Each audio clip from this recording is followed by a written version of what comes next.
Let no man say, when he is tempted, I am tempted of God. For God cannot be tempted with evil, neither tempteth he any man. James 1 verse 13. It is not God that blinds the eyes of men or hardens their hearts. He sends them light to correct their errors and to lead them in the safe path.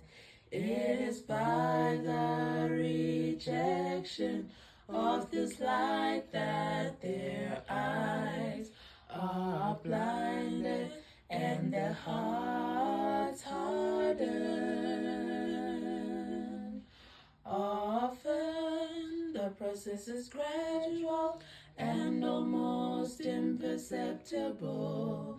That comes through the soul, through God's word, and servant or by direct agency of His Spirit. But when one ray of light is disregarded, there's a partial benumbing of the spiritual perception. And the second revealing of light is less clearly discerned. So the darkness increases until it is night in the soul. Let no man say when he is tempted, I'm tempted of God. For God tempteth he any man. Desire of Ages 3:22.